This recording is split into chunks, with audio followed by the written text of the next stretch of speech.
Well, good evening, everyone, and welcome to our Sunday evening service. I'm glad you're here, and I hope you're glad you're here. We're going to take our hymnals and open to hymn number 37, and we're all going to stand and sing All Creatures of Our God and King. Hymn number 37.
Just a couple of things. I got a call from Evangelist Jim Davison this afternoon, and he is going in for surgery tomorrow. As you know, he has to have dialysis 3 times a week, and so he's having vessel problems, vein problems, so I don't know how it works, but they're going to connect a vein to an artery so they have better places to poke. And so he asked that we would pray for him. He has to go in for 4 hours of dialysis before he goes in for the surgery. So lift him up in prayer. Also, Elaine's son-in-law, Jay, has a blood clot, and she asked for us to pray as well. So let's unite our hearts in prayer for numerous things. It's your day, Lord. And I'm thankful for the faithful people who've come out Sunday school, Sunday morning, and Sunday evening. I'm blessed each time I hear the orchestra play. I'm blessed as I hear us sing and lift up our voices to the Lord. I'm blessed for the challenges that we've had today from your word. I'm very interested in what we see this evening as being on a larger excavation site. I've been on a smaller one. But Heavenly Father, likewise, we would pray for Israel. Heavenly Father, we would ask you to restrain the forces of darkness, and we pray through this. Might even be listening this evening, but I got a good friend who has tuned in to some of these messages, though he's Jewish. I pray for salvation of individual Jewish people. Heavenly Father, I pray for you to watch over them and help them. And Lord, we would commit this evening to you now as we continue on singing praises to you, This we pray in the wonderful name of our Lord and Savior, the Creator of all things. In Jesus' name, amen. Brian. And you may be seated, turning your hymnals to hymn number 553. Isn't the love of Jesus something wonderful? 553.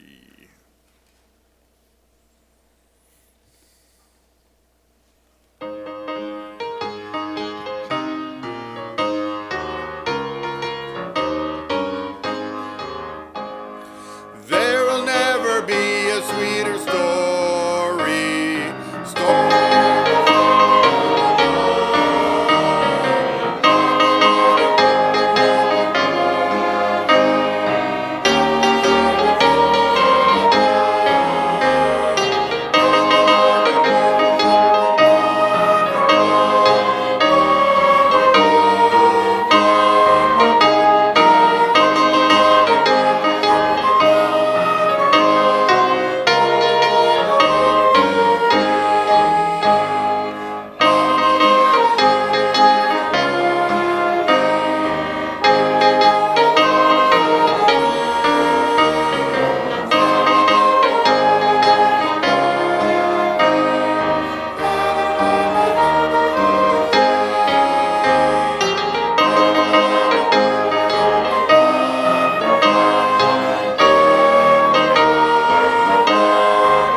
Run through a few announcements here today. Of course, we've got Brother Tommy Loham here for tonight's message on Ruth, and well, not a message, but what he's sharing. And on October 14th, 8:30 a.m., noon church workday, work the time you have available.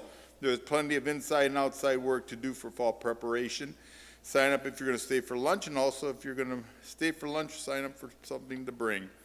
October 15th, Dr. and Mrs. Doug Levesque from Bible Nations will be with us all day. You need to make it a priority to be here for all services and certainly invite others to come.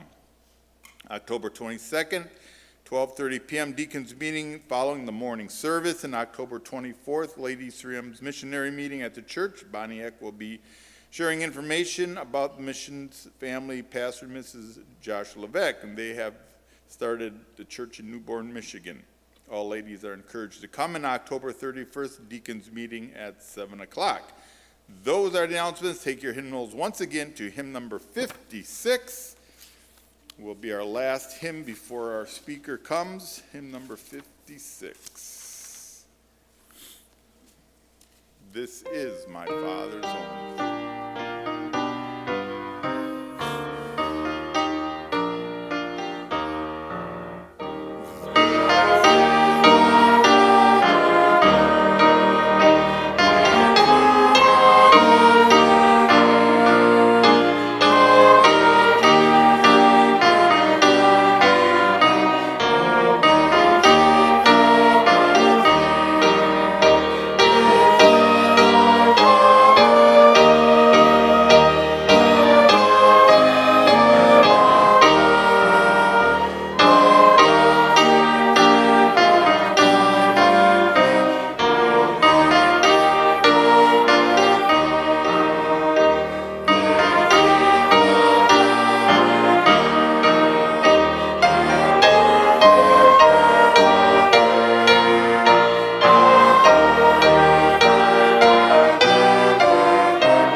Brian has ham on the mind.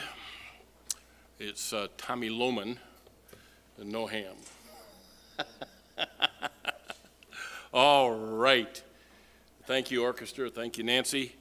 I've been waiting for this. I've been challenged by the other messages, but I've been on a small dinosaur dig, and whatever he's going to show us this evening, I'm ready. You're ready. Sounds good. All right,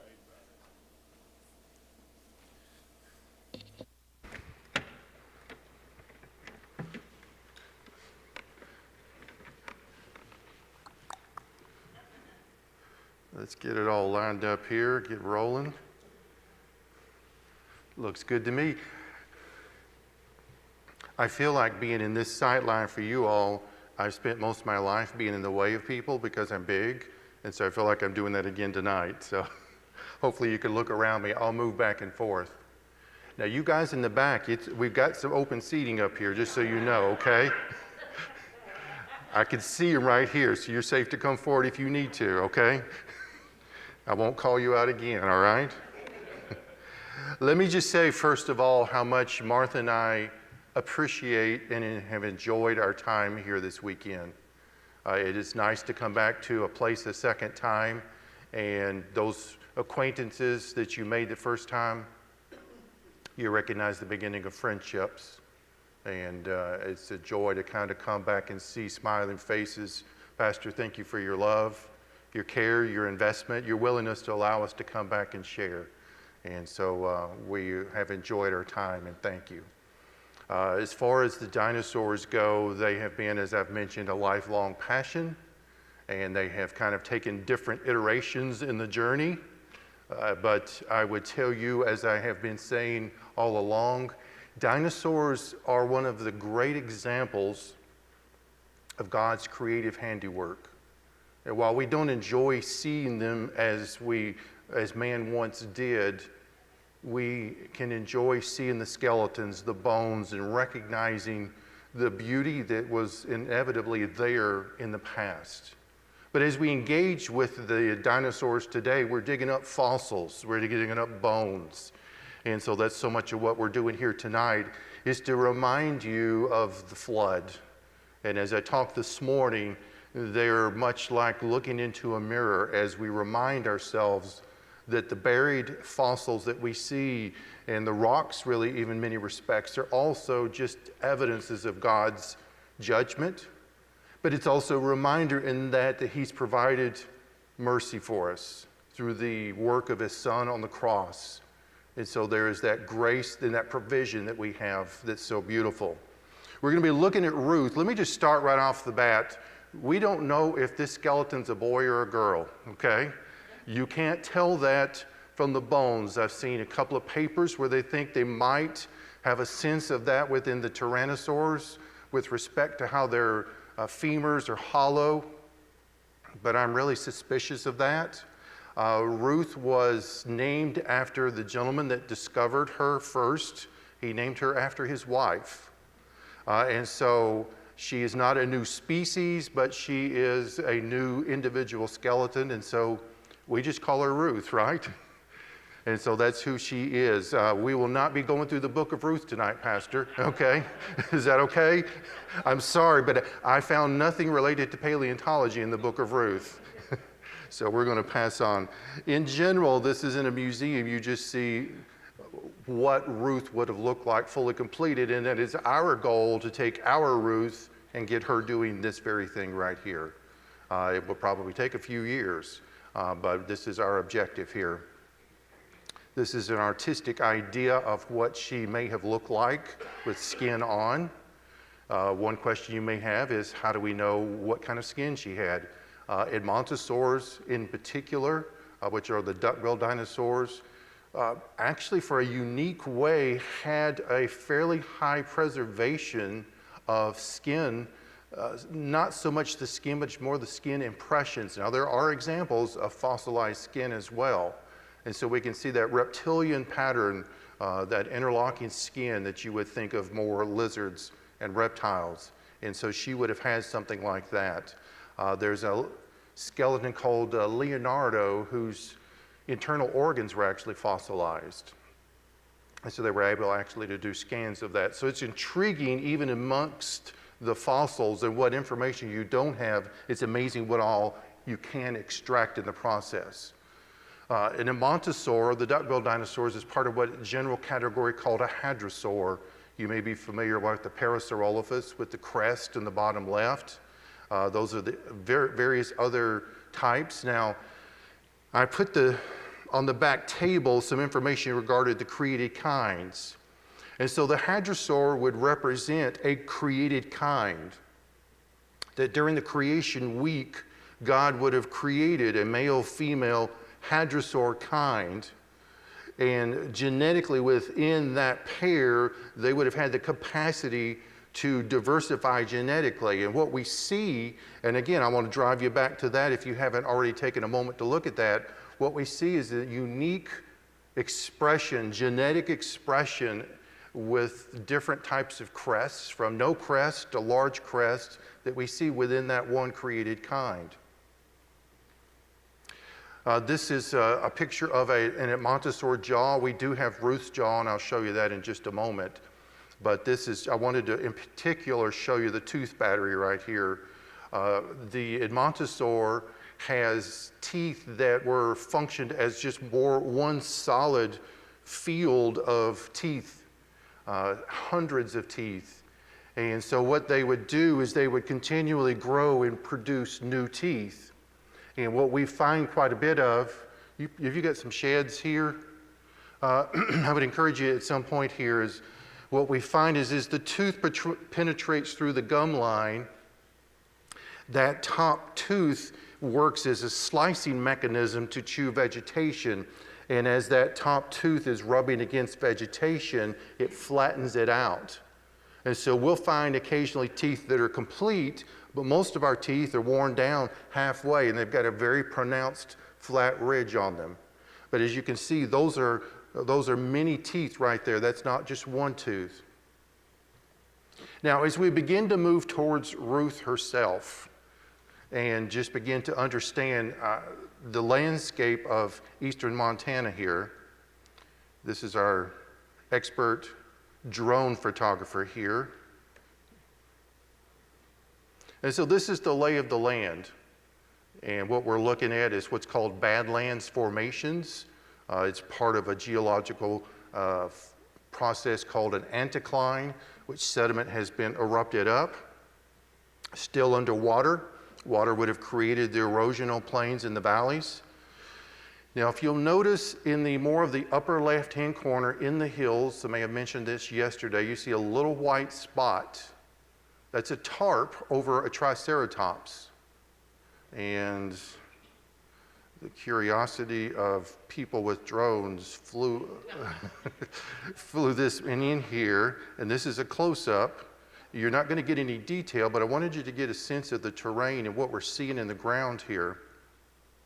And so this tarp is protecting this. Actually, this triceratops has been in the ground for well over a year. It's not on our property. It's not our responsibility to excavate. Although, Jason, you know, if she said excavate it, you think you'd be available? How about you, Tim? Okay, so we're already assembling a team right here, okay? I know you would, because you go with me, right?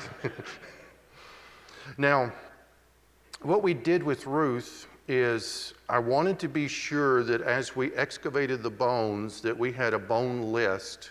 We'll also create a grid so that we can get a sense of the orientation. So once we get them all out of the ground, we can remember what went where and hopefully correlate things a little bit better. This is Martha's graph right here.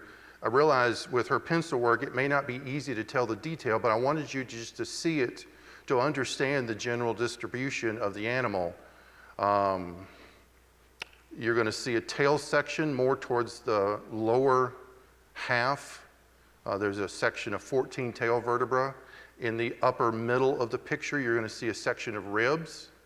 And so those are all kind of the lay of what's in front of you. The legs were all to the right. The lower leg bones consist of the tibia and fibula, and the upper leg bone is the femur. So you've got 3 bones, major bones in each leg. We had all of them together. Now, as we begin to zoom in on the site, and I appreciated this video right here, you're dropping in from the sky, and you're slowly descending upon Ruth and her site. The area right here is, as I mentioned, a floodplain, which means water has come through quite a bit in some very significant levels through the years, which has really flattened out the surface. The ground can get very worked sometimes, and so the sediment that Ruth was in was very worked. You see the carving of a little creek bed that's running through there. This road, and this may not look like a county road to you, but that is a county road. It's called, and it is rougher than it actually looks in this picture. So whatever you think it is, it's worse than this, okay? But we were able to park right next to it. If I could have ever picked a dinosaur spot to excavate fossils, this was it. I know it had to have chosen to die right by the road and just fall over for us to come in later. But obviously the road came in long after this animal was buried. When you come in from the east here, you begin to get a similar kind of feel. You're seeing the hills in the distance. Those are stratified layers, and that is a higher point than where we are right here in the middle. And again, you're seeing the effects of water. Now, we've been talking about the flood and the volume of water that the flood has brought as it brought sediment. We were talking about mega sequences yesterday. But you progressively are going to get smaller and smaller water events. And so what we're seeing here is probably over the past 1,000 years or so, there's still been some significant flooding that's come through this area that's really very disconnected from the flood event itself. As you begin to get closer to Ruth here, this was in June of 22, and we didn't know we were going to be working on the skeleton at this point. The ranch had discovered her and began to work on a little bit on the edge, and we just anticipated that we would enjoy their work of their efforts and see what would come of it. We got to spend a day working on it a little bit, but really nothing of note came out of that. And then June of 23, this past summer comes along, and the ranch owner was looking to sell Ruth. They were hoping to get close to $100,000 out of her. They had an appraiser come out. I didn't even know such a thing, a person existed to appraise dinosaur fossils, but they valued her down based on the lack of skull, and so she turned and offered Ruth to us for $45,000, which we didn't think 5 minutes about, and we really are pleased with what we discovered in that, and that's going to be a great benefit to the museum. Just to give you a point of reference, the stand it's a T-Rex, 60% complete, sold within the past 3 or 4 years for $30 million. So this is obviously not a T-Rex. And so you see the value. There would have been a day when dinosaur fossils would have had little to no value. But the past 25 years have really changed that. When you begin to start to hone in on where we are beginning to get engaged with Ruth in the excavation process, you begin to see some of the bones, and the ranch owner had it situated to such a point that it was all, really what was left was about an 8 by 10, 8 by 12 section. There were bones that were outside of that, but the ranch owner had already excavated those bones before we'd gotten there. And so what you're seeing, should I have this up here? Let's see if this guy will work.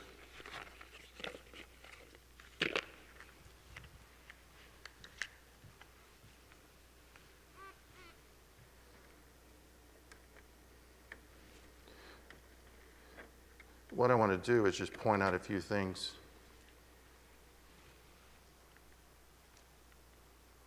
All right, there we go. So let me get out of the way here. This is called the pubis bones right here. This is part of the hip structure.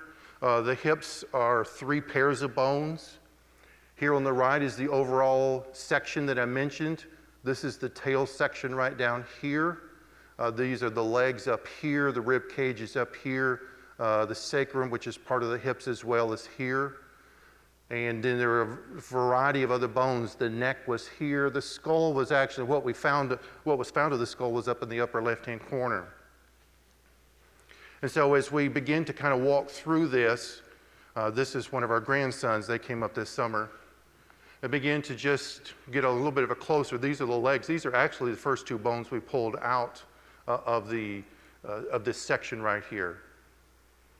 And one of the first challenges we ran into is, I was thinking a few weeks, is how I wanted to sequence things. We're going to do this first, we're going to do this first, and this next. But that didn't work out that way, did it?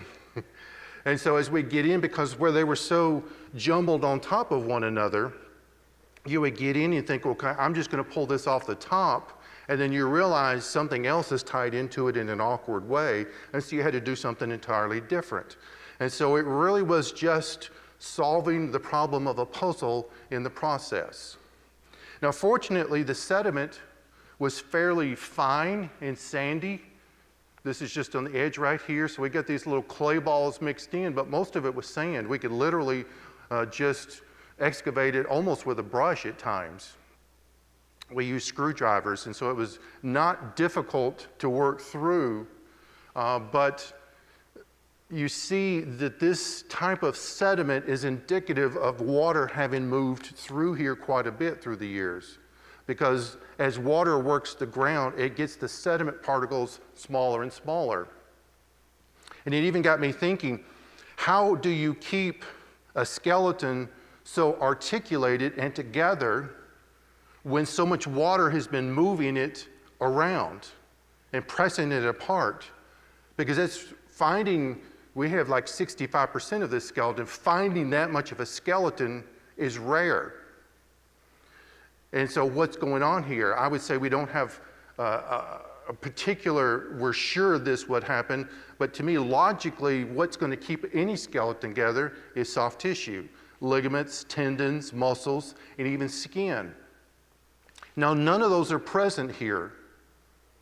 So they have dissolved away in the burial process, in the ground, what's going on, but at the same time, we recognize they had to have been there because these bones, in a lot of cases, were still in life position.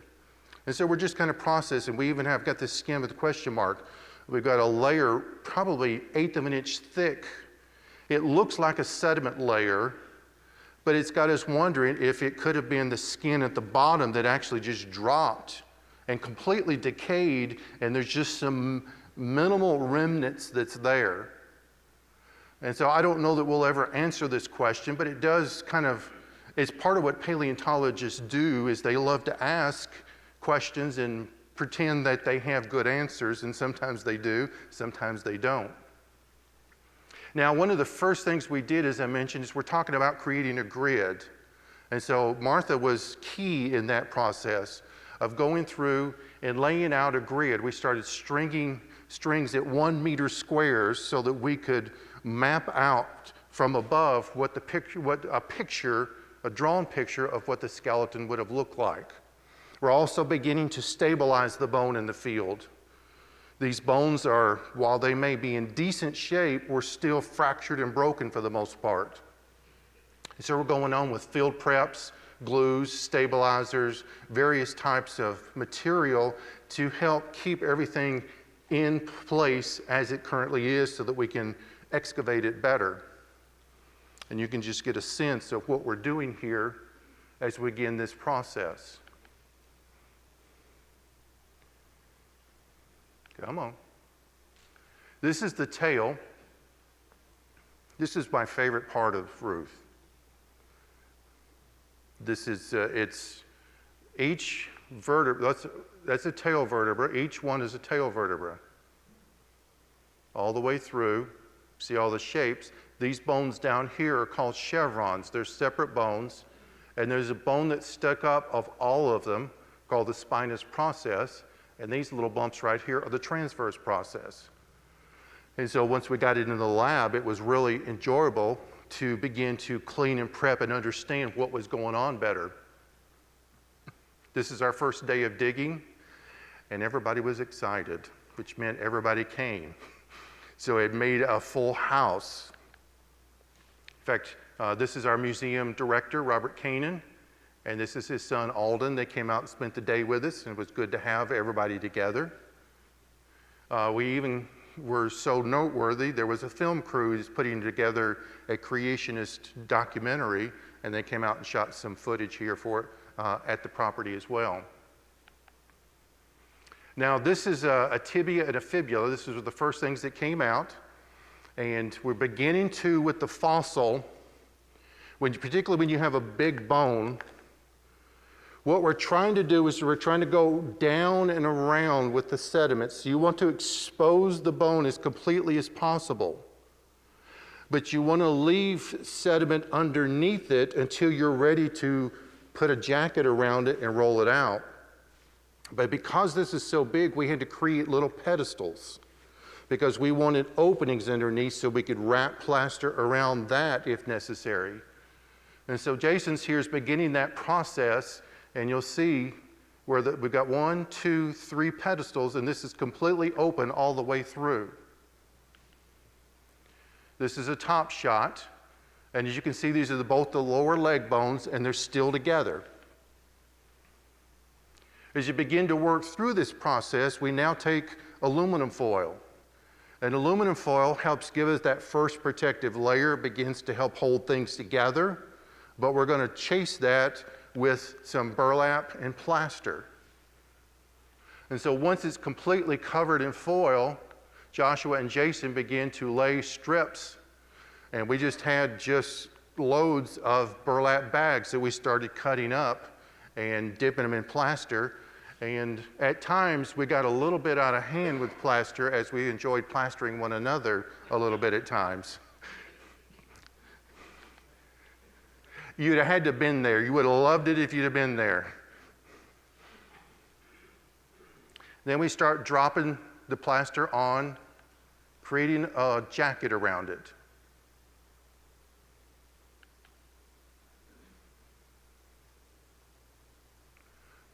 You have to be willing to just kind of get into the process. And you're beginning to create a cast. We used a splint. If you'll see the picture on the right is a stake here. We're working to stabilize the process as much as possible. Now the end result is when we get to the end, we're going to want to roll this thing over and carry it out, but we need it to dry.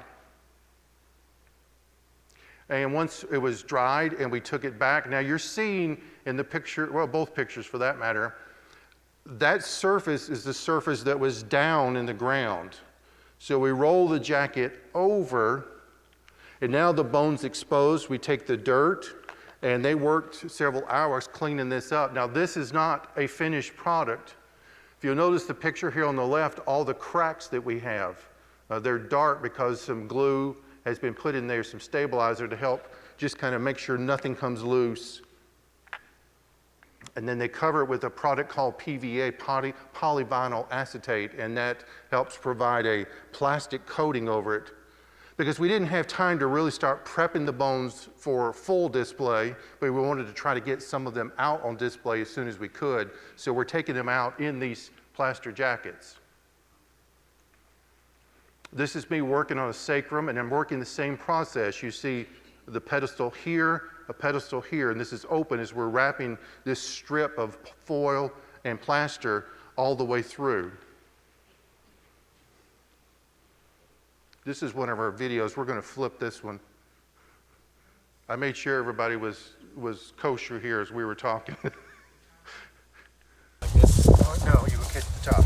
1, 2, 3. Catch the top. Roll. Pull it, pull it, pull it. All the way. Go. Now, most of these jackets of that size are going to be in the 200 to 300 pound range. What we're trying to do is we're trying to go down deep enough so that we're taking extra dirt. And so what you see coming out is dirt The nice thing was when we flip it over, if we see bone, we want to see bone where it was beforehand and not laying on the ground. And I've had those experiences as well.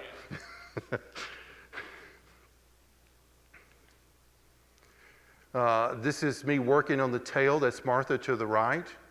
I would just stop and just interject this. As I mentioned this morning, how much she had not anticipated enjoying the work. It has been a joy to work with my wife over these 10 years and to get to share this experience. And so I don't have to come home in these instances and tell her, you know what we did today, but she was there. And so that's been a joy for both of us. And they're sharing a little moment together. Now this is one of the iliums. This is part of the hip structure as well.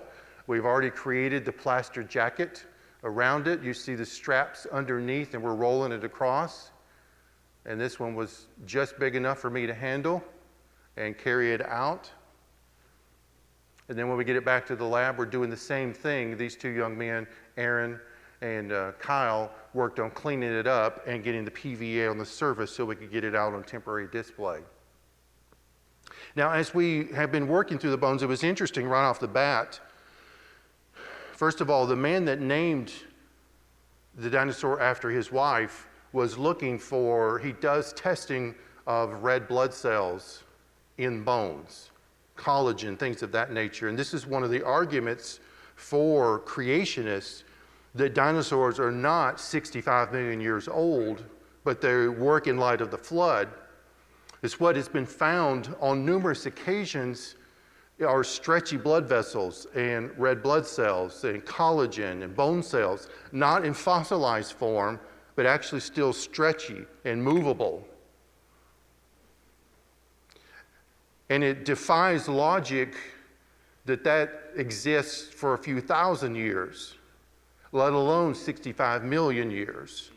And so this is a really great argument. And so creation scientists, those who have the skills to chase this stuff, are spending time doing that. And Ruth is turning out to be part of that. He wanted a piece of her jaw, which I'll show you in a minute. And another scientist wanted a part of her hips. And it's interesting to see how creation scientists, we actually at Glendive provide resources through the bones and supply that to these research scientists so they can do this kind of work. And so we get to be part of that process. And when they complete their research, we're going to add that to our display.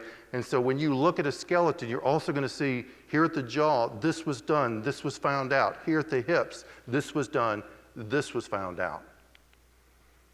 This is her jaw here. And this is the section where the bone was taken out for the testing. Now this may be a couple of years before we hear results, but this is the process that we're going through. This is part of the skull cap. This would have been right on top. You see the picture here with the supraorbital fenestra. These are two openings here. This is indicative of reptiles, what they call archosaurs. The reptiles have these openings on top of their skulls. Now, back to our dig site. Some more of our footage here. I had to be sure that everybody was working. You know, somebody's got to make sure people are working, and I volunteered. And then I pointed to make sure I was doing a little bit of work.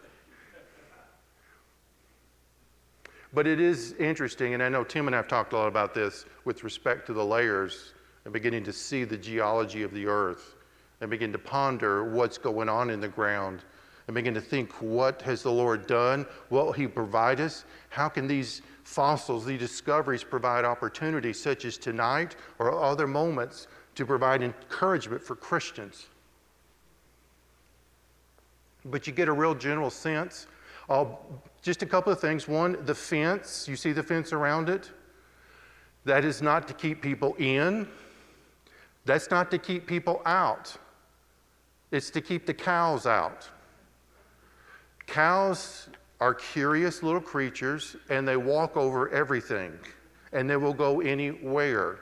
So the ranch owner was gracious enough to put this fence up so that we would keep the cows out. Now, as we move to the tail section, I showed you the picture. The tail section was probably 4 feet long and about 2.5 feet wide. And so it was a pretty good size, and it was fairly heavy. And so what we wanted to do is, again, create our field jacket, wrapping around it. We went underneath. It had a board underneath. But we wanted to flip it over. But when we flip it over, we don't want to just flip it over with the jacket onto the ground itself. And so Jason's been very helpful in this to help build some frames that we integrate into the plaster jacket itself so that when it rolls over, it's sitting on these boards. And there's Tim helping, sharing the experience of dipping her hands into the plaster, working through getting all this secured and stabilized. Then we began to, because of the weight, we wanted to lift it up and begin to break the pedestals. Once again, 1, 2, 3, and there's others. So all of it was open underneath so we could work underneath and begin to break the ground and get this thing out.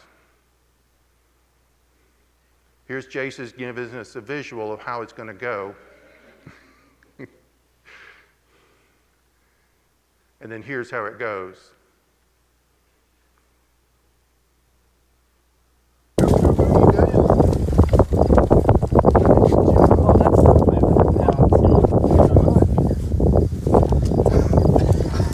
And as often happens, as Jason pointed out, sometimes bones just come from odd places that you didn't know were there, and so that happens. And so this went out well. Now, this was fairly heavy. I would say this was easily 300 plus pounds. And there weren't really good grip spots, even though we put the framing down. So we wound up wrapping straps underneath it and carrying it out. I think I've got a video of that here. Well, there they are. And so we wrapped straps around it, and took 2x4s and walked it out, all 4 of us. And so it's good to have a team, and that's one of the things I'm very thankful for, in a very serious note, is how the Lord has blessed the museum, the ministry, myself, Martha, with people who have a care, have a passion, have a willingness to give of their time, their money, their efforts. But they're not just effort givers, but they even bring skill sets and unique aspects. And so I just see the joy of what the Lord is doing in so many ways, things that we don't even always know to even ask for. And then people come with their unique talents and get to share them and be part of the ministry. This is the leg section. We had 4 leg pieces in this one, 2 femurs, a tibia, and a fibula. And so we've got it framed up. Now this one we didn't ever flip. We're able to get underneath it and build wood framing under it sufficiently so that we could carry it out as is. All right, 1, 2, 3, we're gonna live. Ready, 1, 2, 3. Oh. Hey, Tim, turn that volume up just a little bit. We're going to play that one again. I want you to hear the grunt, okay? Yeah, if anybody's back gets strained with this, it's not my fault, okay? All right, 1, 2, 3, we're going to live. Ready, 1, 2, 3. Oh. And yes, it was heavy. Josh, you want to scoot that way a little bit, and I grab this and this. So I grab this? Yeah, and help Jason out a tiny bit. So after a 30-minute break, we got back and moved it again.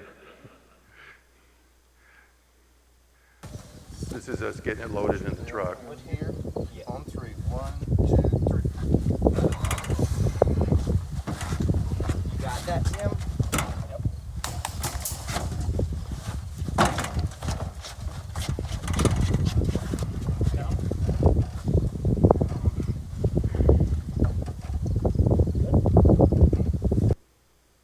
With good planning, with teamwork and the Lord's provision, I don't think we dropped anything, and I don't think we broke anything, not that I was aware of anyway. We may find that out later, but I think everything went really, really well. This is really the last thing we're getting out. This is the rib section. There's a little bit of vertebra there. The humerus is in this, the upper arm bone. And so we're working to create this platform so that when we flip it over, again, it's sitting on something that we can handle. We nicknamed this one the dollhouse. And so it works. So if you need a dollhouse later when we're through with it, we can certainly share it with you. But again, we're working to flip. Go, go, go, go. Go, go. Go, go, go. I know. Okay. Got it? Good. It's going to be heavy. Okay, I got it. It's going to be heavy. Roll it. Go, go, go, go. Take it. Catch it. Catch it. Nice. That's going to be easy. Woo-hoo! Thank you, Sarah. But these are the steps we're taking, and in many respects, it almost doesn't matter what size the bone is. It can be one bone that's 2 feet long, or it can be a whole rib cage section. We're really doing the same fundamental principles of securing the bone, keeping it stabilized, creating a way for us to flip it over safely so that we're not making it vulnerable. We don't want to damage it. It does us no good to get these out of the ground in 100 more pieces than they were before we got to it. That helps us none. And so there's always the problem-solving process, the techniques, thinking about literally how physics works, and trying to build tools, platforms, framing, and the such around it. This is us offloading the tail section once we got to the lab. This is our lab right in here. And we had an audience, that's a Thanos audience is what we call that. I said that me and Tommy got it. How far do we want to go? We're going to have to grab that from him. You're going to have to slide down that one board. So Tommy, grab that. And you're going to have to grab that back there.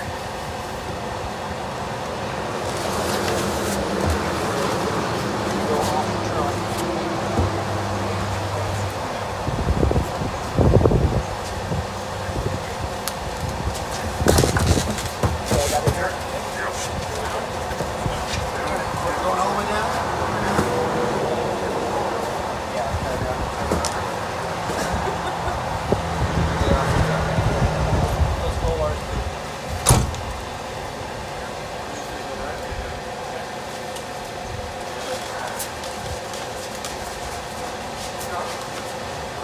Believe it or not, it's on display now.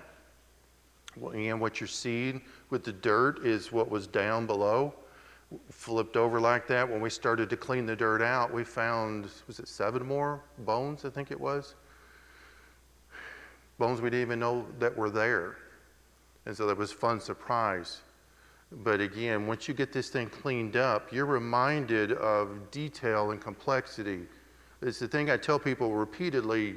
When you look at these animals, and really any life is this way, but these animals remind us that the hand of God in His design and His creative expressions, His ability to bring them fully functional from the very beginning is on display here, even at the skeleton level. As we begin to work on the legs here, they're working on from the top, exposing some of this so we can get this out on display. The legs were, as you saw in the video, very heavy. Now, the other thing I mentioned, I showed you with the jaw, is we also had the hips where we're doing testing. This was the first time I've ever taken a drill with an inch diameter bit and drove it into the bones. I was a little bit anxious about that for a moment because I'm like, we spend all of our time putting these things together. Why do I have a drill and I'm about to drive it into it? But what we were trying to do is get core samples. We wanted to try to go down about 1 inch. And while it does damage to the bone, as I mentioned earlier, that's the kind of thing I actually want to leave for people on display so that when they come by, they can see where we did the work of science. And this is one of the criticisms we wind up getting so often at the museum. Y'all are just a Bible museum. Y'all don't do science. Where's the science here? And because we hold to some biblical worldview, they assume that because we let the Bible serves as our history of the past. Therefore, we're not doing any science at all. And so we try to be attentive to that and put these types of things on display for people to see. And so those are core samples. If you're familiar with the Institute for Creation Research in Dallas, Texas, ICR, these samples went down to them. Here's us moving the legs in.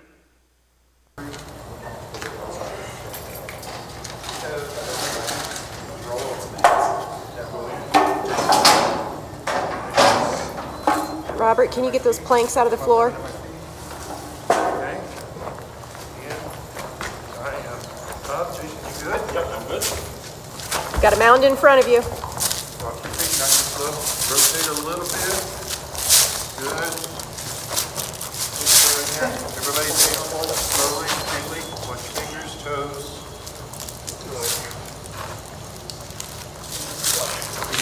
What do you need? I'll explain in a minute. I think I got nothing. 2 arms. Okay. When we start to go down, did you hear me say, watch your fingers and toes? Well, all of us responded rightly to that except Jason. And so the reason he couldn't get his hand out is because his fingers were caught up under the weight and he couldn't get them out. And I wanted to wait 15 or 20 seconds before I figured out if that was really the case. But we were able to rescue him, and I assume they're all attached, aren't they, and functional, right? So as we enjoyed the work of Ruth this summer, I look forward to the preparation process, to beginning to clean her up and put her on display, and eventually we'll send reports as appropriate to you to let you know what's going on. But we've enjoyed the work. It created a lot of excitement for us personally, for the museum as a whole. I think it energized what we did this summer. And so, Pastor, if it's okay, can we do a question and answer if anybody has questions along the way? Yes. Come get the mic. Okay.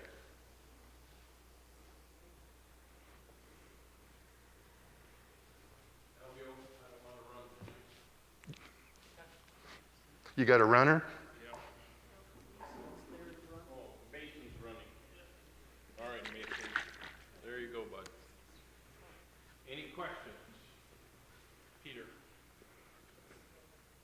How did you happen to pick the site? I mean, you could have had vast areas. How did you pick this particular location to discover this particular dinosaur?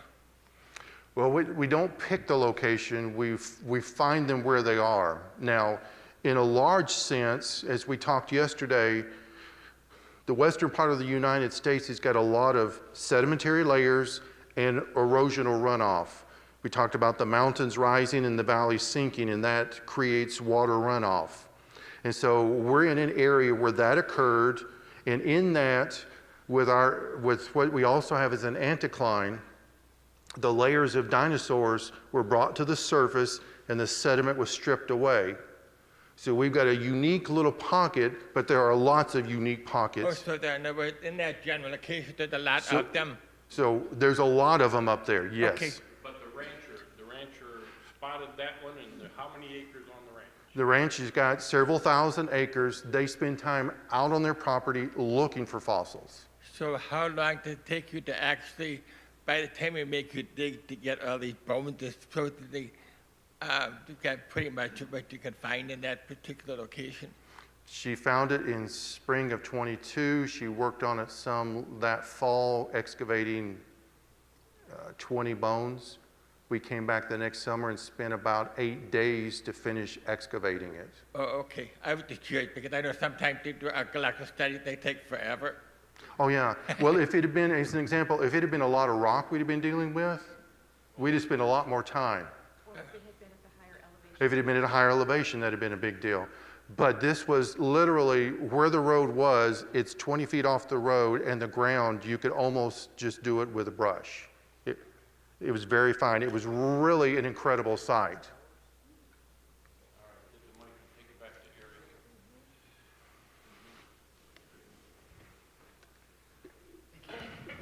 So I had a question about the red blood cell testing. You had mentioned that finding the red blood cells the way you do sometimes disproves billions of years and even thousands of years. So what is a time frame that you were looking for would fit the way the red blood cells look when you do that testing? When it's I forget what you call it, when it's spongy or Soft tissue? yes, yeah.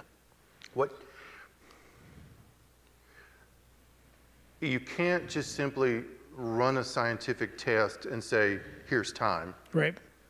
Because, and the reason I say that is, we're always measuring a rate of decay or a rate of change. And in doing that, you get a really small window to look at what that change could look like. And this is for any kind of dating method. And what you do is you extrapolate that small amount of data in what's called a uniformitarian process. I mean, you assume a constancy throughout the past. So when we introduce the flood, we alter the clocks of what that was. I think we were talking about this morning. Mm-hmm. So what we're saying as creationists is if you were to take just blood right now and put it on a shelf, it's not going to last a week. And yet that's what's being found in the ground, is something in that neighborhood. And so whether we can use that to say we're talking 1,500 years or 3,000 years is not so much our argument, but what we're saying is red blood cells, blood vessels don't last any period of time. And so for an evolutionary paleontologist to argue that these dinosaurs died out 65 million years ago is quite irrational when we're putting a scientific observation in front of them. We're not even making a biblical case with red blood cells, although there is one to be made. Mm-hmm. We're not making that case. We find also with carbon-14. Carbon-14 is an isotope that is taken in through vegetation, comes from the sky, the way the sun filters into the plants. Life eats plants. Carbon-14 is decaying, but we're always replacing it, and you always have that cycle. But when we die, we're not taking it in, so we begin is that process of carbon-14 decay, okay? Now, they can measure that a radioactive isotope of carbon-14 will take its half-life in 5,730 years. I'm trying to be clear on this so you can understand. Think of carbon-14 as, let's just call it 100 is its value. In 5,730 years, it's half. Another and this is just mathematical calculations. Right. This is not observed. Another 5,730 years, it's half again. So basically, just by doing the math, you should virtually zero out carbon-14 within 100,000 years. So if dinosaurs died out 65 million years ago, should you ever find carbon-14? No. Is it even close? No. And yet we have 3 bones in our collection that have been sent to independent labs, and carbon-14 has been found in each and every bone, every one of them. And so those are 2 different observations of fossils that are supposed to be really old, and the evidence within them suggests not so much. A time frame within the biblical framework of a young earth creation. Okay. Thank you. Yeah.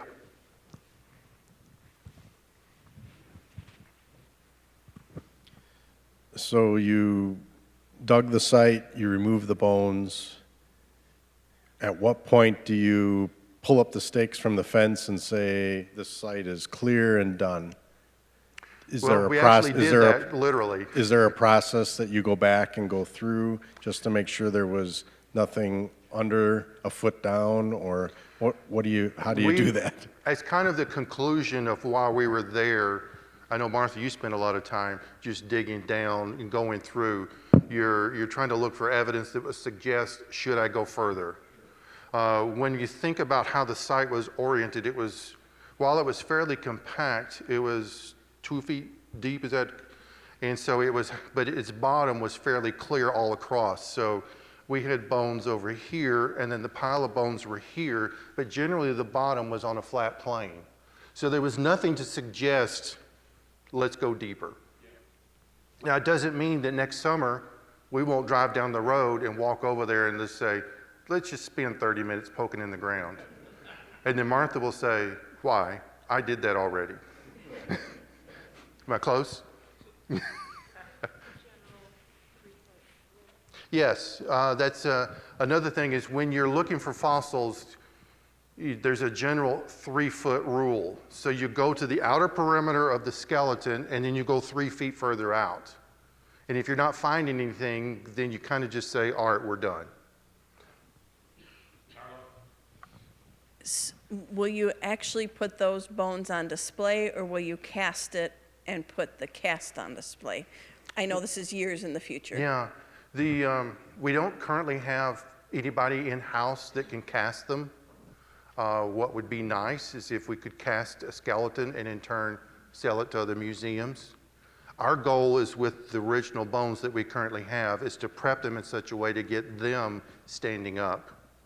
And that's, we've got a couple of people that are going to be working over the winter, begin to try to understand welding and the nuances of blacksmithing to see if over the next couple of summers they can figure that out. Because it's simple enough to just weld a couple of pieces of metal together and put some jackets and put some bracing and put the bones in. But if it stands there and looks dorky, then you don't, then you don't really have anything. So there's an elegance and there's a subtlety and there's a real life mimic that you really want to try to create. And so there's an artistic expression within that work.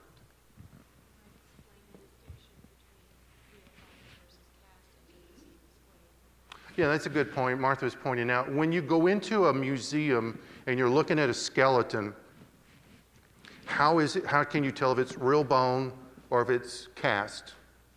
And that has everything to do with where the metal is at, because you need metal to hold it up regardless. Now, if you see metal going through the middle of the bone, that's cast. That means they've molded it from something else and been able to put metal through it. What we're looking to do is create little saddles that we can actually take the real bone and just set it into the saddle itself. But that's a good visual distinction that you can make just by looking at any natural history museum.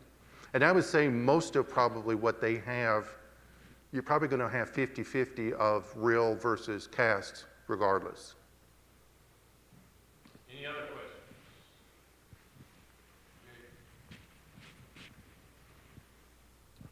So about how far down was this particular dinosaur, and how common, at what depth is it common to find a dinosaur?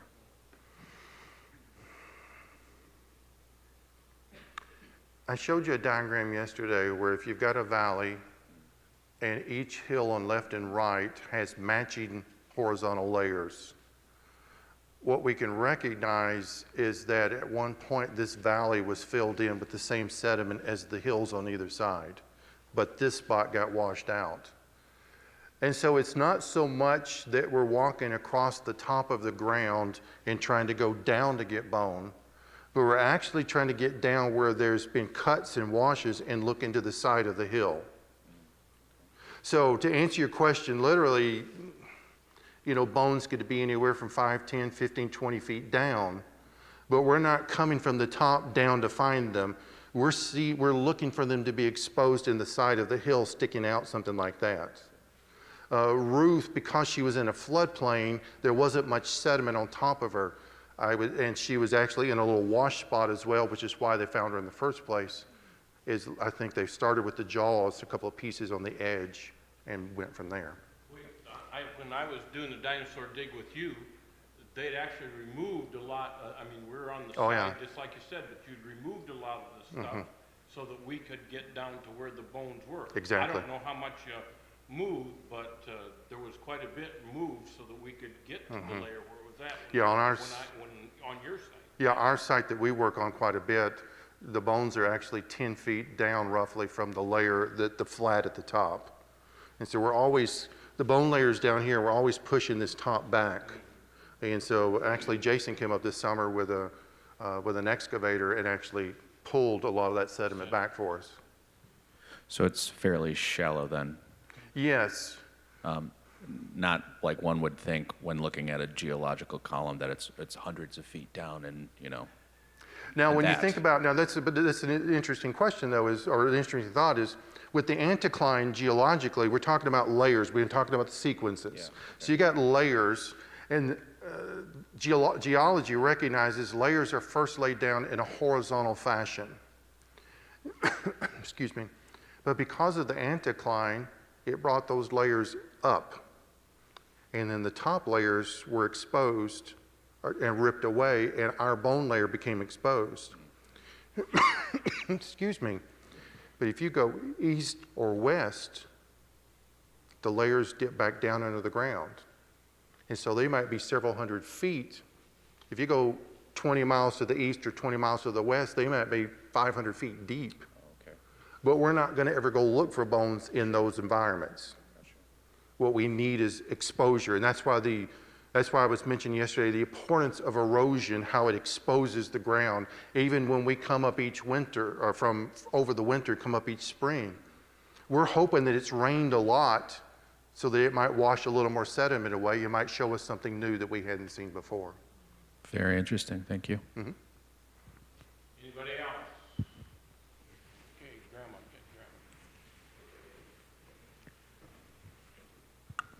I come up with the strangest questions.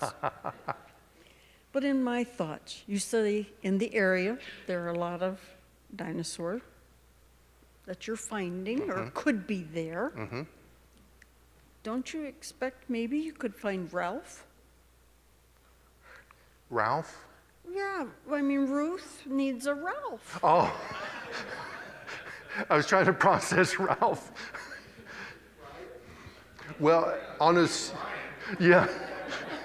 If you just said Ryan, I'd have known exactly what you're talking about.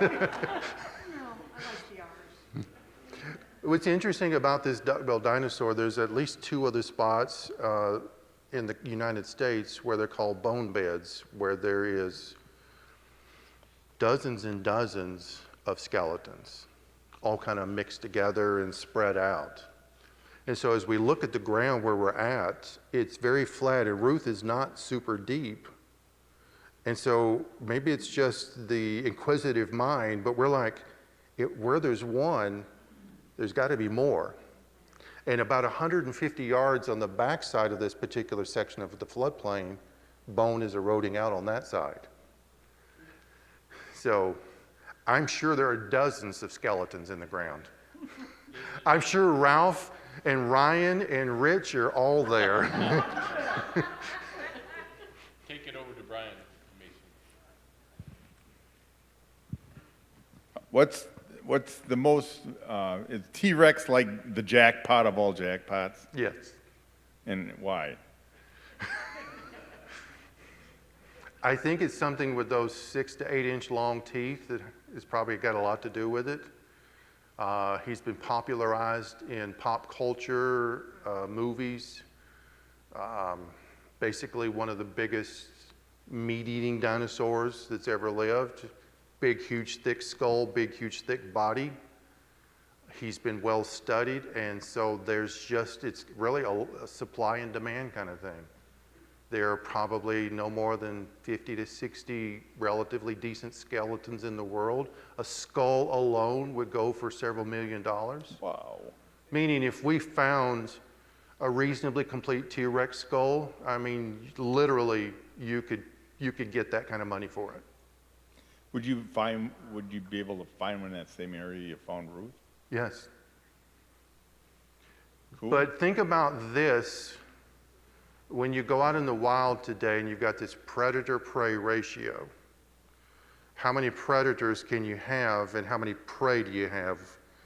So you need, if you've got 5 T-Rexes, you can't just have just 5 duck-billed dinosaurs. You've got to have a lot more of the food, so to speak. And so we begin to see that kind of pattern in the fossil record as well.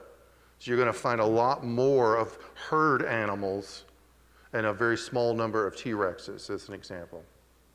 That doesn't mean they're not there, they're just harder to find. Vicky, behind you, So when you go up in the spring, do you like survey your areas so that you can pick what you want to work on? We do. We are, generally, there are times when we leave projects in the ground over the winter, but we're always looking for new things. We've got something in the ground right now that we're hoping to get out next summer. It's another duck-billed dinosaur. It's not going to be nearly as complete, and it's going to be a lot harder, but we have that kind of stuff. The ranch owners, I think she's probably got 3 triceratops in the ground right now. Not complete, just portions of them. But she's identified at least 3 triceratops in the ground right now. Anybody else? I probably won't need the microphone. Okay. But I wanted to know if you know, or if the industry is starting to come up with equipment that can make it easier to find bones in the dirt, or make the differentiation between bone and dirt, much like X-ray. Well, there is ground penetrating radar that's been used. I don't know much about the technology. From what I gather, you need a fairly flat ground surface to kind of drag it across the ground, which we really don't have very much of. And so there is that's available. That's probably reasonably expensive. So in many respects, we're actually implementing principles and processes that have been in play for 150 years. When you get into the lab, that side of paleontology has really progressed. What you do in the field is still real old school in many respects. You think if we've gone to Mars and we have MRI, there's got to be something, right? There's got to be something. Where's Tim? He's going to figure that out. I've heard people talk about having, if there is soft tissue and blood vessels still in the bone, could you have a dog that actually could do that? But again, that requires time and effort and money and training and stuff of that nature. And Thank you. Anybody else have questions? Question going once. Tim, you take it. Describe your, when you go out, walkabout, for lack of term, what you're doing when you do that. I think that would be good. okay. So when we're looking for a new bone, a new skeleton, we're walking not on top. We're not even looking per se just exclusively at the sides of hills, but we're looking at the bottom. We're looking at our feet. Because what happens is when a bone is laying horizontal in the ground, and if rain washes enough sediment, that bone eventually, if it's back here, eventually is going to become exposed. And when it hits air, it becomes dry and brittle and starts to break off. And it will float down to the next flat spot. And so when we say we're looking for float, we're looking for little bits of bone that have fallen and rolled down to a hill. And so as we look down, we have been able to visually pick up bone really quickly, even small chunks. Do we have that chunk box here? Okay.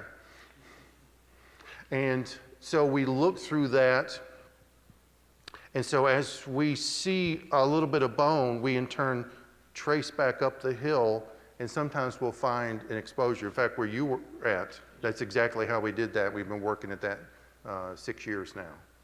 So is that what you're referring to, Tim? Anybody else? We'll wrap it up. All right. Let me just say once again, thank you so much. You all have been very gracious, and we've had a really good time with you. Thank you. Very good.